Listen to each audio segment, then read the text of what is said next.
All right, good day. Everybody's having a good one out there. So I got a message saying check this Loudwire video out. Ace Frehley seems a bit upset. Let's check it out. Hey, it's Lauren with the latest rock news. There's some Well, trouble going Lauren. on in the Kiss camp as Ace Frehley has given Paul Stanley an ultimatum over a recent comment that he made that insulted the former guitarist. Stanley appeared on the I Howard heard Stern something show about early this this, I month think. where he discussed the band's induction into the Rock and Roll Hall of Fame, which took place in 2014. They were demanding, quite honestly, that we play with the two original guys, Peter and Ace, Stanley told Stern, saying that would be demeaning to the band and also would give some people confusion. Because if you saw people on stage who looked like Kiss but sounded like that, maybe we should be called Piss. What? Was also present for the interview. We've been all over the world through decades with this present lineup. It bears noting that I've never seen a single banner or sign that mentions any other lineup. As a result, Frehley has demanded Stanley apologize for the remarks, threatening to spill dirt on him and Simmons if he doesn't. He addressed the situation. Hold on. Wait a minute. Oh, whoa. It bears noting that I've never seen a sign or banner that mentions any. He's full of shit.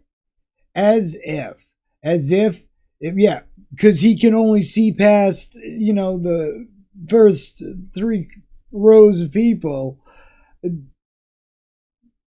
Really, Gene? You haven't seen any banners or signs with Peter Criss or Ace Frehley's name on it next to yours in recent times? At all? Ever? Really? In this whole tour? Okay. All right. Hey, I'm not saying you're full of shit, but you kind of sound like you're full of shit. But sorry, continue, Lauren. Situation during a new interview with Eddie Trunk that appeared on Trunk Nation. I'm going to make a statement to Paul Stanley right now. I'm telling you that I want a formal apology for what you said and a retraction and an apology within 7 days, Frehley said. And if I don't get that within 7 days, I'm coming back on Ed Trunk's show, if you'll have me, Ed, and I'm going to tell some dirt that nobody knows on Paul and Gene that I've always kept to myself because I'm the kind of guy who doesn't talk about this. I like to talk about positive stuff. Apparently, after finishing his book No Regrets, which came out in 2011, Frehley wrote a 120-page manuscript which contains details. Dude. Okay. It career ending type stuff at this point. There's only a few things that could really there's only one right off the top of my head that could really, you know, really? I mean, this has got to be some pretty damning stuff. If he's really got, proof, or if he's just maybe he's full of shit. About lawsuits against Simmons and other matters.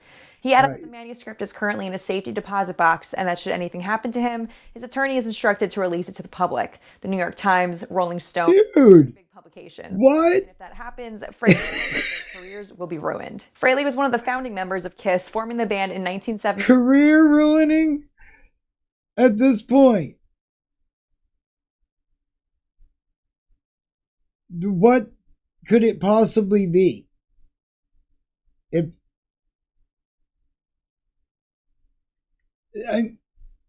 50 years ago with Stanley. And I have to say, I have always, Ace Frehley was such an underrated guitarist. Whenever he was ripping off on awesome solos and all that stuff, they would be watching Paul Stanley dance around and all this stuff. And meanwhile, he's being, a guitar god. And yeah, I always thought that Kiss was always a Paul and Gene type centric band, and Ace Frehley and Peter Criss, or I don't know, they weren't as in the forefront. It always seemed, it always seemed like they were being, purposely outshined or whatever. Maybe that's just my view of it, But Ace Frehley was, an inspiration to me playing guitar and stuff. I mean, he just, Rocket Ride when he did his solo stuff, which was on, Kiss too. But yeah. Frehley's Comment, all that stuff. I mean, yeah, I was a sucker for all that, Kiss stuff. Ate that right up as a kid. But yeah, Ace Frehley was always the one, I appreciated more of his solo stuff, I think he had like the better solo album, out of all of them that did a solo album and stuff like that. Yeah, all that type of stuff. Is that just a weird shadow, or is Paul wearing makeup purposely like that? I don't know. Okay. Simmons and Peter Criss. He left the band in 1982, a few years after the departure of Criss. He's reunited with the group several times since, including a tour in the late 90s and the album Psycho Circus, and then again 20 years later on the 2018 Kiss Cruise. Tommy Thayer has been the band's official guitarist since 2002, but Frehley said he would like to do a Canadian tour with Kiss if the money was right. As of now, their final shows are slated for December of this year in their hometown of New York City, so it's unclear whether a reunion would even be possible at this point. We'll have to wait and see if Stanley apologizes to Frehley and if any other further developments come out of the situation.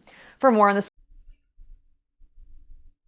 thank you, Lauren. If there is like an apology, we'll know like this had to be something in like really bad, and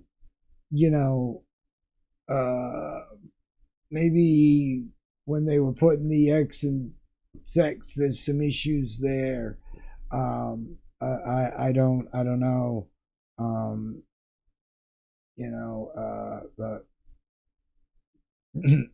it might be their heavens on fire moment. I'm just trying to stupid jokes.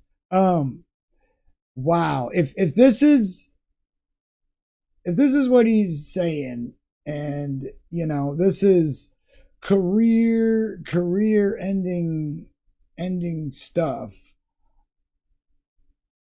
I mean, you got to remember this career ending would mean, that all their fans, everybody basically is like, no, done, not ever going to proclaim myself as a Kiss fan. And I admit myself in later years, I've not been much of a Kiss fan. I was a Kiss fan more when I was a kid and all that. And, still am proud that I, grew up with Kiss and stuff. They were a great big inspiration to me musically. And I'm glad that they were, but I think for a lot of kids they were, whether they want to admit it or not. But for this to be a career-ending thing, I mean, really think about it. I can't think of very many things that would just end such a career that has spanned this amount of time with this amount of fans. That, I mean, he could be a bit hyperbolic in saying that, like career-ending type thing. I mean, look, it can't be much about, backing tracks or lip syncing or any of that stuff, because, unless somebody else has been doing it all along, you get what I'm saying? So, because now we're at the point, we are at the point now where, everybody's pretty much, with the fact that, okay, they're using backing tracks, they're using, whatever. They refunded somebody when they, this is a on the record thing, so when somebody called them out on what they were seeing, this person got, refunded. So it can't be that. That would not be career ending. Because if the stuff that we already know is going on isn't career ending, and at this point when their career is, at its end, really,